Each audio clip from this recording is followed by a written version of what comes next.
পশ্চিমবঙ্গে ইতিহাস গড়ার পথে বিজেপি, আশা ছাড়তে নারাজ তৃণমূল। বিধানসভা নির্বাচনে প্রায় 200 আসনে এগিয়ে গেরুয়া শিবির, শেষ পর্যন্ত লড়াইয়ের ঘোষণা মমতার।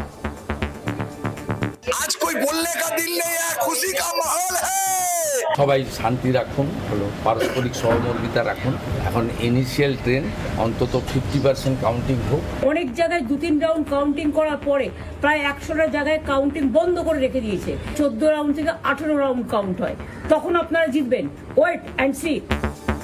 দল গঠনের 2 বছরেই তামিলনাড়ুতে সুপারস্টার বিজয়ের বাজিমাত। কেরালায় কংগ্রেস জোটের কাছে ধরাশয়ী বাম, আবারও বিজেপির দখলে আসাম।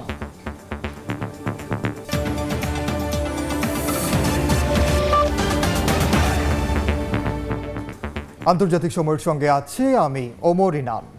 ভারতের পশ্চিমবঙ্গ বিধানসভা নির্বাচনে ইতিহাস গড়ার পথে বিজেপি, এরই মধ্যে প্রায় 200 আসনে এগিয়ে গেরুয়া শিবির। জয়ের ব্যাপারে শতভাগ আশাবাদী বিজেপি নেতা শুভেন্দু অধিকারী।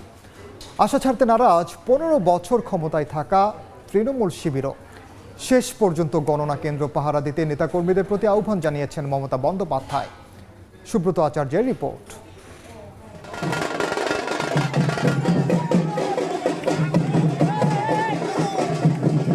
ভারতের পশ্চিমবঙ্গে বিধানসভার ফল ঘোষণা শুরু হওয়ার পর থেকেই রাজ্যের রাজপথে উল্লাসে মাতেন বিজেপি সমর্থকেরা। গেরুয়া আবির আর স্লোগানে স্লোগানে মুখরিত হয়ে ওঠে চারপাশ। বাংলার রাজনীতিতে এক নতুন অধ্যায় শুরু করার আনন্দে মাতোয়ারা এখন বিজেপি। বাংলাদেশ লাগোয়া পশ্চিমবঙ্গে সরকার গঠনের জন্য প্রয়োজন 147 আসন। সেই ম্যাজিক ফিগার স্পর্শ করে প্রথমবার জয়ের পথে বিজেপি। জয়ের ব্যাপারে আত্মবিশ্বাসী বিরোধী দলীয় নেতা। সবাই শান্তি রাখুন, হলো পারস্পরিক সহমর্মিতা রাখুন। এখন ইনিশিয়াল ট্রেন অন্তত 50% কাউন্টিং হোক। জনতা জনার্দনের উপর ভরসা রাখুন। তো কোথাও কোনো সমস্যার মধ্যে, ঝামেলার মধ্যে, উত্তেজনা ইত্যাদির মধ্যে যাবে। 2016 সালে বিজেপি পশ্চিমবঙ্গে মাত্র আসন পেয়েছিল 3টি, আর 2021-এ সেই আসন সংখ্যা বেড়ে দাঁড়ায় 77-এ। আর 2026-এ বিজেপি প্রায় একক সংখ্যাগরিষ্ঠতারই পথে। তবে হাল ছাড়ছে না তৃণমূল কংগ্রেসও। শেষ পর্যন্ত গণনা কেন্দ্র পাহারা দিতে নেতাকর্মীদের প্রতি আহ্বান জানিয়েছেন মমতা। কাউন্টিং এজেন্টরা এবং প্রার্থী ক্যান্ডিডেটরা তারা ভোটিং এলাকা ছেড়ে আসবেন না, এটা বিজেপির প্ল্যান। প্রথম 2-3 রাউন্ডে আমি কালকে থেকেই বলছি যে ওদেরগুলো আগে দেখাবে, আমাদেরগুলো পরে দেখাবে। এবং অনেক জায়গায় 2-3 রাউন্ড কাউন্টিং করার পরে প্রায় 100টা জায়গায় কাউন্টিং বন্ধ করে রেখে দিয়েছে।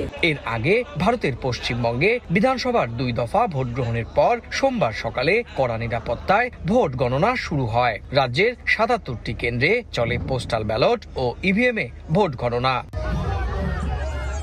পশ্চিমবঙ্গ সহ ভারতের 4টি রাজ্য ও একটি কেন্দ্রশাসিত অঞ্চলেও চলছে ফল ঘোষণা। তামিলনাড়ুতে এগিয়ে আছে সুপারস্টার থালাপতি বিজয়ের টিভিকে। কেরালায় বাম দলকে হটিয়ে এগিয়ে রয়েছে কংগ্রেস জোট। অন্যদিকে আসাম ও পুদুচেরিতে বিজেপির জয় জয়কার। সুব্রত আচার্য, সময় সংবাদ, ভারত। এ নিয়ে আলোচনা করতে স্টুডিওতে আছেন সহকর্মী রায়হানুল রানা। যাচ্ছে তার কাছে। রানা, শুরুতে আপনাকে স্বাগত জানাচ্ছি। এবং যেমনটি আমরা দেখছি যে প্রায় 3টি রাজ্যের মধ্যে কিন্তু যে প্রচলিত যে ফলাফল বা প্রচলিত যে রীতি, সেটি কিন্তু ভেঙে দিচ্ছে বর্তমান যে শাসন ব্যবস্থা, সেটি কিন্তু পরিবর্তনের একটা আভাস পাওয়া যাচ্ছে। সবশেষ খবর কি আছে আপনার কাছে? আপনি জানেন গত মাসে 2 দফায় পশ্চিমবঙ্গে ভোট হয়েছিল এবং সেই ভোটে রেকর্ড সংখ্যক মানুষ কিন্তু ভোট দিয়েছিলেন। এবং ভোটের পরেই বিভিন্ন জরিপ সংস্থা তারা যে ফলগুলো প্রকাশ করতে শুরু করে, সেখানে দেখা যায় সবগুলোতে এগিয়ে ছিল বিজেপি।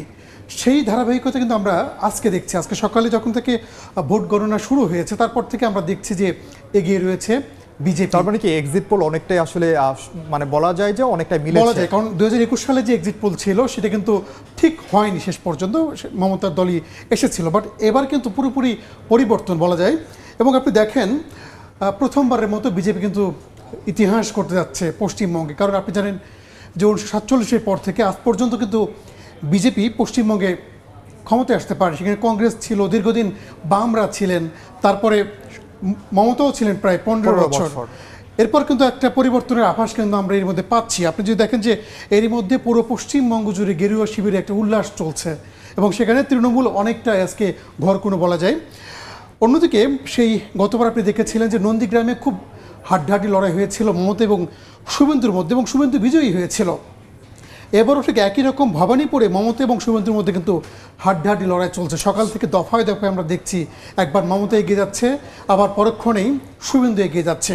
আরেকটা বিষয় আপনি জানেন, আজকে কিন্তু মমতা ব্যানার্জি তিনি একটি জরুরি বার্তা দিয়েছেন, এবং সেই বার্তায় তিনি বলেছেন, তার নেতাকর্মীদের বলেছেন যে তোমরা সূর্যাস্ত পর্যন্ত অপেক্ষা করো, কারণ এখনই ফলাফল শেষ না। তার মানে এখন বোঝা যাচ্ছে যে এখন পর্যন্ত অভিযোগের দিকে যাচ্ছে, অর্থাৎ যে কেন্দ্রশাসিত কেন্দ্রের যে কেন্দ্র সরকার বিজেপির বিরুদ্ধে মমতা একটি অভিযোগ আনার চেষ্টা করছেন। কিন্তু একটি বিষয় রানা, আপনি জানেন যে শুভেন্দু অধিকারী যিনি কিনা মমতার একসময় ডান হাত নামে পরিচিত ছিল, তিনি এখন তার বিরুদ্ধে দাঁড়িয়ে এখন মুখ্যমন্ত্রী হওয়ার পথে এগিয়ে আছেন। তৃণমূল থেকে বের হওয়া কি আসলে তৃণমূলের পরাজয়ের অন্যতম বড় কারণ? এটা অবশ্যই হতেই পারে, কারণ আপনি জানেন, আপনি যেমনটা বলছিলেন যে ডান হাত, 2021-এও কিন্তু আমরা দেখেছিলাম যে উনি বের হয়ে যাওয়ার পর একের পর এক হুঙ্কার দিয়েছিল মমতার বিরুদ্ধে, যদিও সে সময় তিনি সফল হননি। বাট এবার কিন্তু শুভেন্দু একদম কি বলবো, যে যেভাবে প্রচারণা চালিয়েছিল পশ্চিমবঙ্গে, তারই কিন্তু ফল পাচ্ছে। এটা তো নিঃসন্দেহে বলা যায় যে শুভেন্দুর যে অনুসারী ছিল তৃণমূলে, তারাও অনেকে আসলে বেরিয়ে বিজেপিতে যোগ দিয়েছিল। এনার পশ্চিমবঙ্গের নির্বাচনের ফলাফলের সবশেষ খবর জানতে এই মুহূর্তে কলকাতায় আছেন আমাদের সহকর্মী সুব্রত, যাচ্ছি তার কাছে। সুব্রত,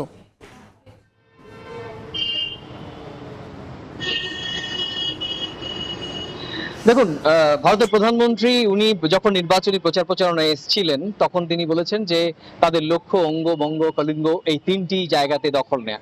অঙ্গ এবং কলিঙ্গ দুটো দখল নিল, বঙ্গকে কিন্তু দখল নিতে পারেনি, এবং সেই অভিষ্ট লক্ষ্য নিয়েই এবার কিন্তু বিজেপির কেন্দ্রীয় নেতৃত্ব, বিজেপির 19টি রাজ্যের প্রায় অধিকাংশ মুখ্যমন্ত্রী এবং তাবর নেতারা প্রায় 45 দিন ধরে একেবারে চৌষে বেরিয়েছেন সর্বত্র। আমরা দেখেছি নির্বাচনের প্রচারণায় কিভাবে বিজেপি কোন কৌশলে করেছে। তো বিজেপির এই যে আজকের ফলাফল, এখনো পর্যন্ত যা ট্রেন্ড, তাতে বিজেপি নিরঙ্কুশভাবে পশ্চিমবঙ্গে ক্ষমতা দখলের দিকে এগোচ্ছে। বিজেপির উত্থান ঠিক কি রকম ভাবে বিজেপির উত্থান হয়েছে সে বিষয়ে আমরা কথা বলে জানতে চাইবো কলকাতার সংবাদ প্রতিদিন পত্রিকার ডেপুটি নিউজ এডিটর শীর্ষেন্দু চক্রবর্তীর কাছে। শীর্ষেন্দু, আপনাকে সময় টেলিভিশনে স্বাগত। এই যে ফলাফল, এখনো পর্যন্ত যা ট্রেন্ড, বিজেপি একক সংখ্যাগরিষ্ঠতারও অনেক বেশি আসনে পশ্চিমবঙ্গে প্রথমবারের মতো ক্ষমতা দখল করতে চাইছে, তো এই বিজেপির উত্থানের পেছনে কারণটা কি বলে মনে হয়? দেখুন, মানে বিজেপির উত্থানের প্রথম বেশ কয়েকটি কারণ আমাদের মনে হয় বিশ্লেষণ করা যায়। প্রথম হচ্ছে, এই যে সরকারটা ছিল 15 বছর কোনো ক্ষমতায় থাকলে একটা সরকার বিরোধী হাওয়া এসছে, সেটা একটা প্রধান কারণ হচ্ছে পরিবর্তন। 2 নম্বর, রাজ্যে যে সরকার ছিলেন তৃণমূল সরকার, তার বিরুদ্ধে একাধিক অভিযোগ, চাকরি চুরির অভিযোগ, চাকরি যাওয়ার অভিযোগ, বিপুল টাকার দুর্নীতির অভিযোগ, চাকরি না থাকার অভিযোগ। সেখানে রাজ্যের এক সিনিয়র মন্ত্রীর বাড়ি থেকে 50 কোটি টাকার বেশি উদ্ধার হওয়া, এই যে একাধিক দুর্নীতি, একাধিক অভিযোগ, এইটাকেই কাজে লাগানো হয়েছে বা কাজে লাগিয়েছেন বিজেপিরা। কারণ মানুষের একটা জেনজি প্রজন্মের একটা সরকার বিরোধী, মানে বিজেপি তৃণমূল বিরোধী একটা মানসিকতা তৈরি হয়ে গেছিল যে এরা আমাদের চাকরি দিতে পারছে না, আমাদের উপকার করতে পারছে না, যে সরকার উপকার করতে পারছে তাকে সরিয়ে দেবো। এই যে প্রায় 93-94% ভোট পড়া, এটাই তো প্রমাণ করে যে মানুষ ভোট দিতে চেয়েছেন এবং কিছু করতে চেয়েছে। সেটা ভোটের সময় আমার মনে হয়েছিল কিছু করতে, সেটা সরকারের পক্ষ হতে পারে, সরকারের বিপক্ষ হতে পারে। আজ ফল প্রকাশের পর আমরা দেখতে পাচ্ছি এটা সরকারের বিপক্ষে। তার কারণ, মানুষ নিশ্চয়ই ভেবেছিলেন যে এতদিন তো কখনো 34 বছর বামেদের দেখেছি, 15 বছর তৃণমূল দেখে, অন্য কিছুটা দেখি যে কোথাও কি একটা পরিবর্তন হলে আমরা ভালো থাকতে পারি। আমার আপনার কাছে দুটো প্রশ্ন রাখবো পরপর। এটা রাখবো, ধর্মীয় মেরুকরণটা কি কাজে লেগেছে কিনা? কারণ বিজেপি প্রচারণায় ধর্মীয় মেরুকরণ, এবং শুভেন্দু অধিকারী আজকে বলেছেন ইভিএম দুটো ভাগে বিভক্ত হয়েছে, একটা হিন্দু ইভিএম, একটা মুসলিম ইভিএম। এই যে মেরুকরণ, সেই প্রভাব পড়েছে কিনা? এবং বিজেপি তো ক্ষমতায় আসতে যাচ্ছে, এক্ষেত্রে বিজেপি শাসিত পশ্চিমবঙ্গে সংখ্যালঘু মুসলিমরা কতটা সুরক্ষিত থাকবে? দেখুন, আপনার দ্বিতীয় প্রশ্নটার উত্তর আগে দিই। বিজেপি শুধুমাত্র পশ্চিমবঙ্গ নয়, আরো গোটা দেশে রয়েছে, আরো অনেক রাজ্যে রয়েছে, সেখান থেকে কি মুসলিমদের তাড়িয়ে দেওয়া হয়েছে? সরিয়ে দেওয়া নিশ্চয়ই হয়নি।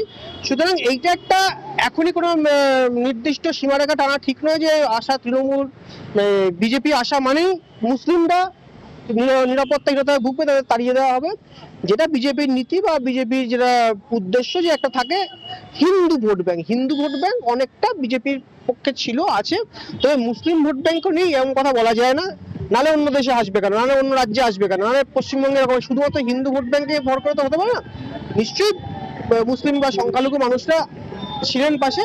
আর একটা দেখুন, সব জায়গাতেই আছে, আপনি যে দেশ থেকে চ্যানেল সেই বাংলাদেশেও আছে, সংখ্যালঘুদের ওপর কিছু একটা কোথাও গিয়ে চাপ থাকে, সেটা হয়তো থাকতেও পারে, সেটাও ভবিষ্যতে বলবো। সেটা সাধারণ একদম ওই অঙ্ক। কিন্তু সব মিলিয়ে কি আশা করি তৃণমূলের পক্ষ থেকে এখনো পর্যন্ত ফলাফলের বিষয়ে মেনে নেওয়ার কোনো আভাস নেই।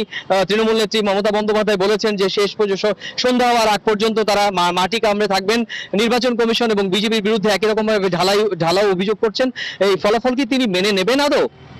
মেনে নিন বা না নিন, মানতে তো হবেই, কিছু করার নেই। যারা মানুষ ভোট দিয়েছেন, এবং ভোটের সময় আমরা দেখেছি যতদিন দু দফায় ভোট হয়েছে, একটি দল একটি পার্টির জন্য বলতে পারেনি নির্বাচনে কোনো মানে কারচুপি হয়েছে, রিগিং হয়েছে, মারামারি হয়েছে, সন্ত্রাসী, কি বলতে হয়েছে না। আজকে ফল প্রকাশের পরে কেউ নতুন করে বলবে যে আমরা মানছি না, হতে পারে না। সুতরাং এটাকে মানতেই হবে। মানুষের রায়, মানুষ চেয়েছেন পরিবর্তনের। আমরা কেরল বারবার দিকে প্রতি 5 বছরের ধরে সরকার পাল্টাচ্ছে, পশ্চিমবঙ্গ পাল্টেছে, নতুন করে এসছে, নতুনকে ধরতে হবে। এরা যদি না করে তখন অন্য কোনো দলকে ক্ষমতায় আসবে। একটা প্রশ্ন করতেই হচ্ছে যে পশ্চিমবঙ্গের সঙ্গে যখন ক্ষমতা আমরা দেখেছি যে এর আগে তিস্তা ইস্যুটা একটা বড় ইস্যু, মমতা বন্দ্যোপাধ্যায়ের আপত্তিতে তিস্তাতে ভেস্তে গেছে কয়েকবার। বিজেপি সরকার বারবার বলেছে যে বিজেপি যদি ক্ষমতায় আসে তিস্তা চুক্তি বাংলাদেশের সঙ্গে খুব সুন্দরভাবে করা হবে। তো বিজেপি তো ক্ষমতায় আসতে চললো, তো তিস্তা চুক্তি নিয়ে আপনার কি মনে হয় কোনো ইতিবাচক কোনো বার্তা বা সম্ভাবনা আছে কিনা? দেখুন, তিস্তা চুক্তি নিয়ে প্রথমে আমার ব্যক্তিগত যে মত বলতে গেলে, আমি তিস্তা চুক্তির পক্ষে। তিস্তা চুক্তিতে বাংলাদেশের মানুষের পানি যেটা আবশ্যিক এবং তাদের ন্যায্য দাবি, সেটা পূরণ হতে পারে। এবং কেন্দ্রে যখন বিজেপি রয়েছে, পশ্চিমবঙ্গে বিজেপি আসছেন, এবং যাকে হাই কমিশনার করে পাঠানো হচ্ছেন তিনি বিজেপির নেতা, সেই দীনেশ ত্রিবেদী। সুতরাং এই একটা ইতিবাচক এবং সুন্দর পরিবেশ তৈরি হচ্ছে। আশা করা যায়, যেটা মমতা বন্দ্যোপাধ্যায় একমাত্র আপত্তি যে তিস্তাটা হয়নি, নতুন যে সরকার পশ্চিমবঙ্গ এবং কেন্দ্রে থাকছেন, এবং দীনেশ ত্রিবেদী যিনি হাই কমিশনারে যাচ্ছেন, ইতিবাচক পদক্ষেপ আমরা দেখতে পারি। অনেক ধন্যবাদ। শীর্ষেন্দু চক্রবর্তী আমাদের সঙ্গে ছিলেন। আপনার শীর্ষেন্দু চক্রবর্তী যেটা বলছিলেন যে বিজেপি সরকার এখন ক্ষমতার নেবার দ্বারপ্রান্তে, এসব ভারত এবং বাংলাদেশের সঙ্গে সম্পর্কের ক্ষেত্রে, উন্নয়নের ক্ষেত্রে তিস্তা নিয়ে যে কাটা রয়েছে, সেই কাটা সম্ভবত তিস্তা কাটা আর থাকবে না। হয়তো তিনি আশা করছেন যে তিস্তা চুক্তিও হতে পারে। তো সব মিলিয়ে নির্বাচনের যে ভোটের যে ফলাফল, সেই ফলাফল এগিয়ে যাচ্ছে। বিজেপি এককভাবে সংখ্যাগরিষ্ঠতার পথে। তৃণমূল কংগ্রেস এখনো পর্যন্ত আনুষ্ঠানিকভাবে তাদের হারের বিষয়ে বা পিছিয়ে পড়ার বিষয়ে প্রতিক্রিয়া জানায়নি। তো সব মিলিয়ে ভারতের পশ্চিমবঙ্গের বিধানসভা নির্বাচনের ফলাফল নিয়ে এই ছিল আমার কাছে এখন এই সব শেষ। সুব্রত, আপনাকে ধন্যবাদ। ইনান, যেমনটি আসলে সুব্রত আচার্য এবং শীর্ষেন্দু চক্রবর্তী বলছেন যে সবাই আসলে খুব বেশি আশাহত হচ্ছিল, বিশেষ করে সংখ্যালঘু মুসলিমদের তাড়িয়ে দেওয়ার বিষয়ে কিংবা তিস্তার বিষয়ে আসলে বড় কোনো পরিবর্তন আসতে পারে কিনা। বিশ্লেষকরা কিন্তু এখন পর্যন্ত আশার বাণী শোনাচ্ছেন। তবে সবচেয়ে বেশি যেই বড় কারণটি বিজেপির উত্থানের পিছনে আসলে বলা হচ্ছে যে ধর্মীয় বিবেচনার চেয়েও আসলে একটি পরিবর্তনের যে দরকার ছিল। আপনি জানেন যে দেশে দেশে এটি আসলে হয় যে দীর্ঘমেয়াদে যখন কেউ শাসন ক্ষমতায় থাকে তখন স্বাভাবিকভাবেই সেটা একটি পরিবর্তনের একটি চাহিদা তৈরি হয়। যে কথাটি আসলে বলছিল শুধুমাত্র পশ্চিমবঙ্গ না, আপনি জানেন যে পশ্চিমবঙ্গ ছাড়াও আরও 4টি রাজ্যে কিন্তু আসলে নির্বাচন, অর্থাৎ বিধানসভা নির্বাচন হয়েছে। সবচেয়ে বেশি আলোচনায় রয়েছে তামিলনাড়ুর যদি কথা বলি, আপনি জানেন যে বিজয় থালাপাতি, যিনি কিনা পুরো তামিল মানুষের আসলে মন জয় করে নিয়েছেন শুধুমাত্র মুভির মাধ্যমে। এরপর তিনি রাজনীতিতে এলেন, রাজনীতিতে এসে আসলে বাজিমাত করলেন। তার অবস্থা কি এখন পর্যন্ত? আমরা একটু দেখি, আমাদের কাছে আরও কিছু তথ্য আছে। না, আপনি যদি যেটা বলছিলেন যে একদিকে চলচ্চিত্রের মাধ্যমে মানুষের কাছে যাওয়া, আর একদিকে মাত্র 2 বছরের ব্যবধানে একটা চমক জায়গা নিয়ে তামিলনাড়ুতে প্রথমবারই বাজিমাত সুপারস্টার বিজয়ের, যেমনটি বলছিলেন, মাত্র 2 বছর আগে তার দল গঠন হয়েছিল, এবং 2 বছরের মধ্যেই এখন যদি বলি যে তামিলনাড়ুতে তার দল 100-র বেশি আসনে এগিয়ে রয়েছে, এবং হয়তো সরকারও গঠন করতে পারে এই বিজয় থালাপতি। এবং বলা যায় যে অনেকে এর মধ্যে বলছেন যে সরকার গঠনের বিষয়ে আশাবাদী, এবং অনেকে এর মধ্যে কিন্তু তাকে তামিলনাড়ুর মুখ্যমন্ত্রী হিসেবে পরিচয় করে দিচ্ছেন। আরেকটি বিষয় যদি বলি, যে আপনি জানেন পশ্চিমবঙ্গে দীর্ঘদিন বামরা শাসন করেছিল, কিন্তু আজকে হয়তো ভারত থেকে বাম শাসনের অবসান হতে যাচ্ছে, কারণ কেরালায় দীর্ঘদিন বাম ছিল, যদিও এবার কংগ্রেস জোট সেখানে এগিয়ে আছে। আরেকটা বিষয় যে পশ্চিমবঙ্গের পাশে যে আসাম, সেই আসামে কিন্তু এবার দেখেন আবারও সেই বিজেপির প্রত্যাবর্তন হচ্ছে। আরেকটা কেন্দ্রশাসিত অঞ্চল পুদুচেরি, সেখানে কিন্তু এগিয়ে রয়েছে সেই গেরুয়া শিবির জোট। যদি বলি যে 2026 সালের যে বিধানসভা নির্বাচন, সেই বিধানসভা নির্বাচনে কিন্তু খুব ভালো ফলাফল করেছে সেই বিজেপি।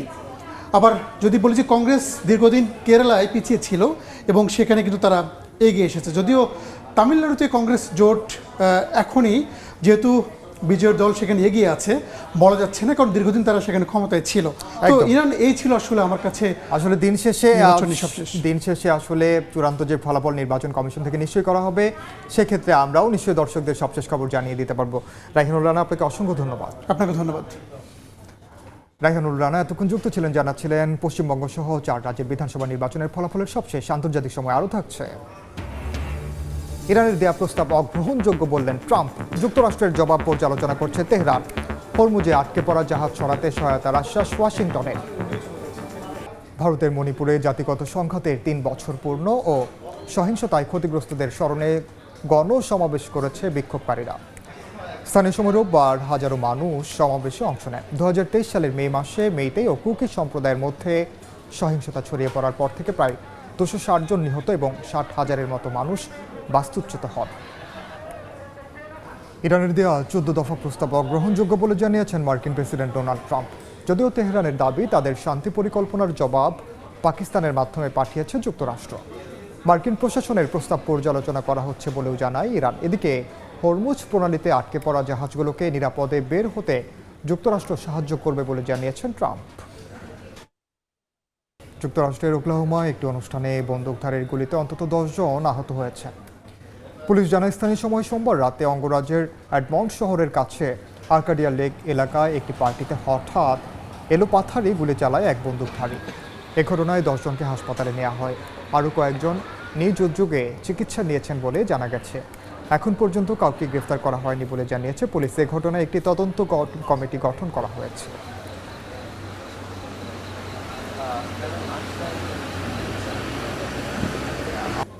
ইউক্রেনের বিভিন্ন শহরে রুশ ড্রোন ও ক্ষেপণাস্ত্র হামলায় অন্তত 10 জন নিহত হয়েছেন, আহত হয়েছেন 76 জন। ইউক্রেনের বিমান বাহিনী জানায় এক রাতেই 269টি ড্রোন ছোড়া হয়, যার মধ্যে বেশিরভাগই প্রতিহত করা হয়েছে বলে দাবি তাদের, যদিও ক্ষয়ক্ষতি এড়ানো যায়নি। এদিকে জেলেনস্কির সেনারা রাশিয়ায় 300-র বেশি হামলা চালিয়েছে বলে পাল্টা দাবি করেছে মস্কো। রুশ তেল স্থাপনায় একাধিক হামলার কথা জানিয়েছে কিয়েভও।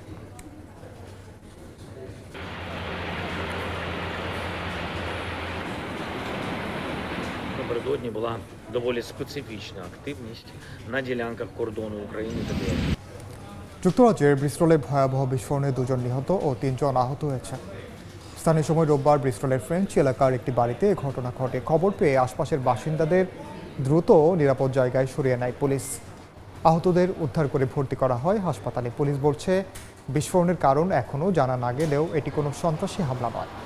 তদন্ত প্রাথমিক পর্যায়ে রয়েছে বলেও জানানো হয়। স্থানীয়দের আতঙ্কিত না হওয়ার আহ্বান স্থানীয় কর্তৃপক্ষের।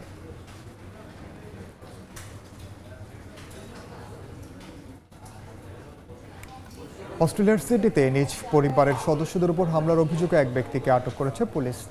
এ ঘটনায় আহত হয়েছেন একজন। সিডনির দক্ষিণ পশ্চিমাঞ্চলের একটি বাড়িতে এই ঘটনা ঘটে। পুলিশ জানায় রোববার ভোরে হামলার খবর পেয়ে ঘটনাস্থলে গিয়ে তারা 65 বছর বয়সী এক নারী ও 25 বছর বয়সী এক পুরুষকে মৃত অবস্থায় পান। গুরুতর আহত 64 বছর বয়সী আরেকজনকে হাসপাতালে নেওয়ার পর তারও মৃত্যু হয়।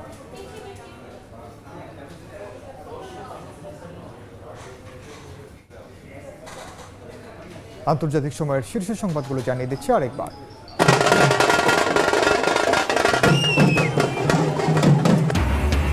পশ্চিমবঙ্গে ইতিহাস গড়ার পথে বিজেপি, আশা ছাড়তে নারাজ তৃণমূলও। বিধানসভা নির্বাচনে প্রায় 200 আসনে এগিয়ে গেরুয়া শিবির, শেষ পর্যন্ত লড়াইয়ের ঘোষণা মমতার। এবং ইরানের দেয়া প্রস্তাব অগ্রহণযোগ্য বললেন ট্রাম্প। যুক্তরাষ্ট্রের জবাব পর্যালোচনা করছে তেহরান। হরমুজে আটকে পড়া জাহাজ সরাতে সহায়তার আশ্বাস ওয়াশিংটনের।